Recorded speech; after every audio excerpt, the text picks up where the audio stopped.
গত বছরের ১ জুলাই বাংলাদেশ এক অবিশ্বাস্য ঘটনার সাক্ষী হয়। এদিন শিক্ষার্থীদের কোটা সংস্কার আন্দোলন বৈষম্য বিরোধী ছাত্র আন্দোলনের রূপ নেয়। এটি ছিল প্রায় ১৬ বছরের আওয়ামী লীগ সরকারের পতনের সূচনা বিন্দু। আগামী শুক্রবার অনলাইন ও অফলাইনে আমাদের জনসংযোগ হবে ৪ দফার ভিত্তিতে এবং সারা দেশে সমন্বয় করা হবে। আগামী শনিবার বিকাল ৩টায় সকল বিশ্ববিদ্যালয় এবং কলেজ থেকে বিক্ষোভ মিছিল বের করা হবে।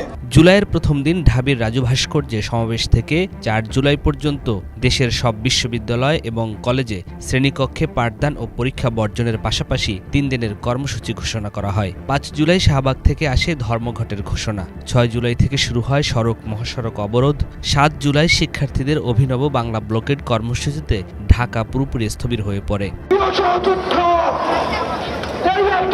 আমাদের আন্দোলন নয়, এই আন্দোলন কৃষকের আন্দোলন, শ্রমিকের আন্দোলন, এই আন্দোলন জাতির আন্দোলন, এই আন্দোলন রেমিটেন্স যোদ্ধার আন্দোলন। ১১ জুলাই বৃষ্টি ও পুলিশের বাধা উপেক্ষা করে শিক্ষার্থীরা শাহবাগ অবরোধ করে রাখে। এমন সময় প্রথমবারের মতো সহিংসতার খবর আসে কুমিল্লা বিশ্ববিদ্যালয়ে। শিক্ষার্থীদের উপর হামলা করে পুলিশ। পুলিশের সাথে অংশ নেয় আওয়ামী লীগ, যুবলীগ ও ছাত্রলীগের নেতাকর্মীরা। এতে ধীরে ধীরে ক্ষোভে ফুঁসে উঠতে থাকেন সারা দেশের ছাত্রছাত্রীরা। ১৪ জুলাই দাবি মানতে রাষ্ট্রপতিকে স্মারকলিপি দিয়ে ২৪ ঘন্টার সময় বেঁধে দেন শিক্ষার্থীরা। আমাদের দাবি হচ্ছে বৈষম্যমূলক যে কোটাগুলি রয়েছে সেগুলিকে বাতিল করে বিদ্যমান কোটা সিস্টেমকে সেটা যৌক্তিক সংস্কার করা। আমরা আশাবাদী, ছাত্র সমাজ আশাবাদী, আমাদের এই দাবি যৌক্তিক, মহামান্য রাষ্ট্রপতি এই দাবি মেনে নিন। অপরদিকে এদিন উদ্ভূত পরিস্থিতি নিয়ে গণভবনে সংবাদ সম্মেলনে আসেন শেখ হাসিনা। সাংবাদিক প্রভাস আমিন ও ফারজানার উপর প্রশ্নের জবাবে শেখ হাসিনা কটাক্ষ করেন। মুক্তিযুদ্ধের সন্তান নাতিপুতিরা কেউ মেধাবী না, যত রাজাকারের বাচ্চারা নাতিপুতি হলো মেধাবী, তাই না? শেখ হাসিনার এই মন্তব্য আগুনে ঘি ঢালল। রাতে বিভিন্ন বিশ্ববিদ্যালয়ে শিক্ষার্থীরা হল ছেড়ে বাইরে বেরিয়ে আসেন, বের করেন বিক্ষোভ মিছিল। পরের দিন ১৫ জুলাই শিক্ষার্থীদের ওই প্রতিবাদকে ক্যাশ করে আওয়ামী লীগ। এদিন হাসিনা আন্দোলনকারীদের তুচ্ছ তাচ্ছিল্য করে বলেন, নিজেদের রাজাকার বলতে তাদের লজ্জাও লাগে না। নিজেদের রাজাকার বলতে তাদের লজ্জা হয় না। এদিন আন্দোলনকারীদের রাজাকার স্লোগানের জবাব ছাত্রলীগ দেবে বলে উস্কানি দেন আওয়ামী লীগ সাধারণ সম্পাদক ওবায়দুল কাদের। সংস্কার আন্দোলনের কতিপয় নেতা যে সব বক্তব্য রেখেছে তার জবাব দেওয়ার জন্য ছাত্রলীগ সহ যারা তাদের এ আত্মস্বীকৃত রাজাকার, যারা নিজেদের অদ্যত্বপূর্ণ মানসিকতা প্রকাশ ঘটিয়েছে গত রাতে, তার জবাব তারাই। এরপরই বিকেল ৩টায় ঢাকা বিশ্ববিদ্যালয়ে দফায় দফায় শিক্ষার্থীদের উপর হামলা চালায় ছাত্রলীগ। আন্দোলনকারীরাও ঘুরে দাঁড়ানোর চেষ্টা অব্যাহত রাখেন। সাধারণ শিক্ষার্থী না, ছাত্র দলের কর্মী। আপনি বলতেছেন সাধারণ শিক্ষার্থী, আমি বলতেছি এগুলো স্ট্রাইকের কর্মী চাই। তারা প্রতিদিন ৫,০০০ করে লোকজন এই আন্দোলনে পাঠান। এখন তারিখ যে আপনি আহ্বান জানাইছে, আপনারা তো এটা ফলো করে বলেন নাই।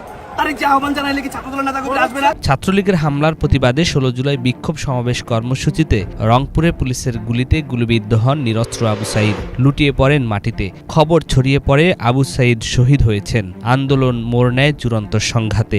একদিনেই পুলিশের গুলি ও আওয়ামী লীগ, যুবলীগ, ছাত্রলীগের হামলায় শহীদ হন ৬ জন। ১৭ জুলাই আশুরার সরকারি ছুটিতে অফিস আদালত বন্ধ থাকলেও ক্যাম্পাসগুলো ছিল উত্তাল। এদিন রাজনীতিমুক্ত ঘোষণা করা হয় ঢাকা বিশ্ববিদ্যালয়ের ক্যাম্পাস সহ বিভিন্ন বিশ্ববিদ্যালয়। কয়েক দফা হামলা করে ক্যাম্পাস থেকে সাধারণ শিক্ষার্থীদের বের করে দেয় ছাত্রলীগ। বিশ্ববিদ্যালয় প্রশাসন হল বন্ধের ঘোষণা দেন। এর মধ্যেই দুপুর থেকেই সড়ক মহাসড়ক অবরোধ, গায়বানা জানাজা, কফিন মিছিল ও দফায় দফায় সংঘর্ষ চলে। আন্দোলন ঠেকাতে বন্ধ করে দেয়া হয় ইন্টারনেট। এদিন সন্ধ্যা ৭:৩০টায় কালো শাড়ি পরে জাতির উদ্দেশ্যে ভাষণ দেন শেখ হাসিনা। বরাবরের মতো এই ভাষণ দীর্ঘ ছিল না। ৮ মিনিটের ভাষণে তার চেহারা ছিল বিমর্ষ, ভীত। এটাই ছিল প্রধানমন্ত্রী হিসেবে শেখ হাসিনার শেষ আনুষ্ঠানিক ভাষণ। আপনজন হারাবার বেদনা যে কত কষ্টের তা আমার থেকে আর কে বেশি জানে। ১৮ জুলাই ঢাবি সহ দেশের বিভিন্ন বিশ্ববিদ্যালয়ের হল খালি করা হয়। শেখ হাসিনা সরকারের দমন কৌশল কিছুটা সফল হলো, কিন্তু সারা দেশ থমথমে অবস্থা। এদিন আন্দোলন মোড় নেয় অন্য উচ্চতায়। পাবলিক বিশ্ববিদ্যালয় যখন বন্ধ বলা বলা চলে সেখানেই লাঠি হাতে রাস্তায় নেমে আসে প্রাইভেট বিশ্ববিদ্যালয়গুলো। দ্বিতীয় দফায় আন্দোলন শুরু হয় এদের হাত ধরে।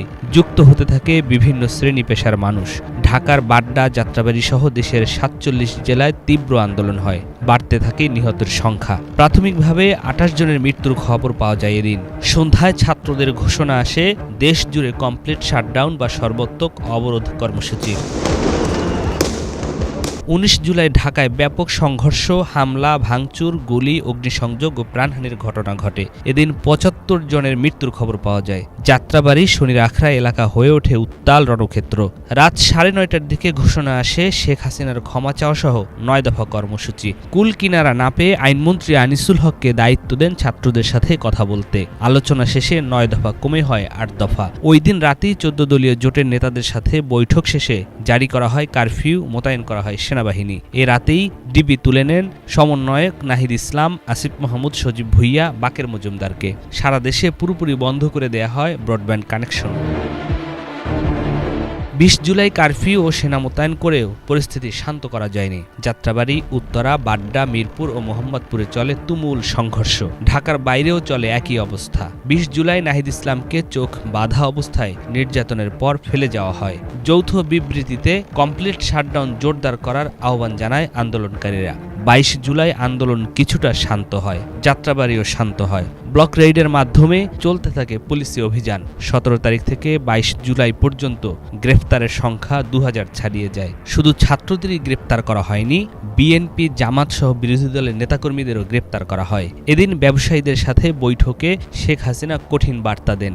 বলেন, শেখ হাসিনা পালায় না। শেখ হাসিনা পালিয়ে গেছে, শেখ হাসিনা নাই, শেখ হাসিনা চলে গেছে, শেখ হাসিনা পালায় না। ২৩ জুলাই সংবাদ সম্মেলন করেন বৈষম্য বিরোধী আন্দোলনের সমন্বয়করা। ১৮ জুলাই থেকে নিখোঁজ আসিফ মাহমুদ, বাকের মজুমদার, রিফাত রশিদের সন্ধান চান। এদিন ব্রডব্যান্ড সীমিত পরিসরে চালু করা হয়। ২৪ জুলাই সকাল ১০টা থেকে বিকেল ৫টা পর্যন্ত কারফিউ শিথিল হয়। ৫ দিন নিখোঁজ থাকার পর চোখ বাঁধা অবস্থায় আসিফ বাকেরকে ফেলে রেখে যায়। ২৫ জুলাই শিক্ষার্থীদের আসামি করে একের পর এক মামলা হতে থাকে।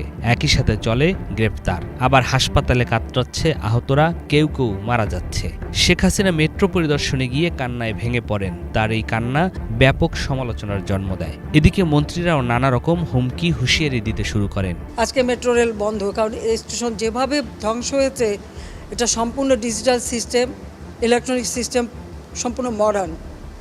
এটা তো কতদিনের ঠিক হবে আমি জানি না। ২৬ জুলাই রাতে নাহিদ ইসলাম, আসিফ মাহমুদ সহ ৩ জনকে রাজধানীর গণস্বাস্থ্য কেন্দ্র থেকে আবারও তুলে নেয় ডিবি। এদিকে তখন আতঙ্কের নাম হয়ে ওঠে ব্লক রেইডের অভিযান। কোনো বাসায় শিক্ষার্থী পাওয়া গেলে গ্রেপ্তার। ২৭ জুলাই নিরাপত্তার কথা বলে তুলে নেওয়া হয় হাসনাত ও সার্জিসকে। এদিন শেখ হাসিনা পঙ্গু হাসপাতাল ও বিটিভি পরিদর্শন করেন। শেখ হাসিনা বলেন, তার কথা বিকৃত করে আন্দোলন চলছে।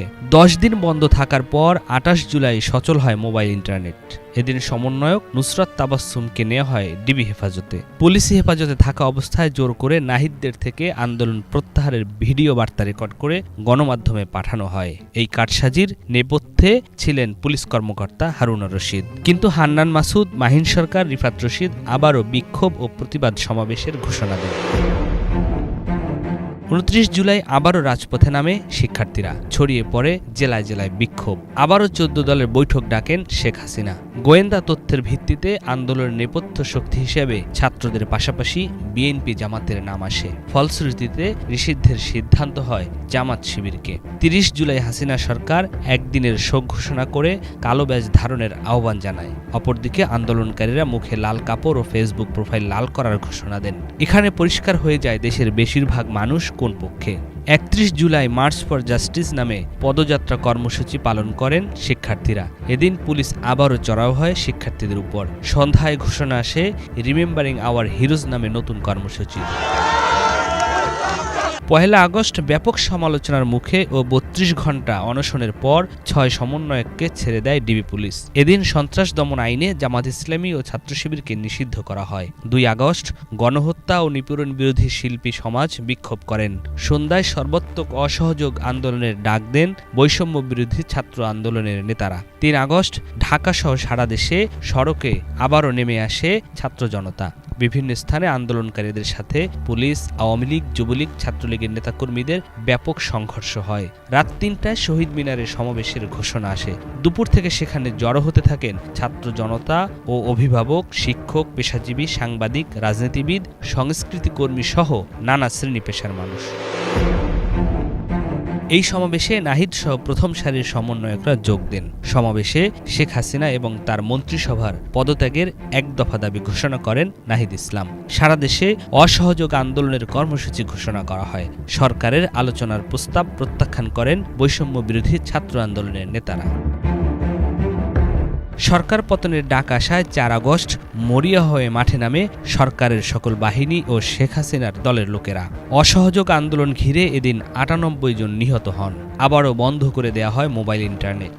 বিপুল হতাহতের প্রতিবাদ ও সরকারের পদত্যাগের দাবিতে 6 আগস্ট মার্চ টু ঢাকা ঘোষণা করা হয়। পরে এই কর্মসূচি একদিনে গিয়ে 5 আগস্ট ঘোষণা করা হয়। আমাদের যে 6 তারিখের যেই লং মার্চ টু ঢাকা কর্মসূচি ছিল সেটাকে আমরা একদিন এগিয়ে নিয়ে এসেছি, অর্থাৎ আগামীকাল 5ই আগস্ট সারা দেশের মুক্তিকামী জনতাকে ঢাকার উদ্দেশ্যে রওনা হওয়ার জন্য আমরা আহ্বান জানাচ্ছি।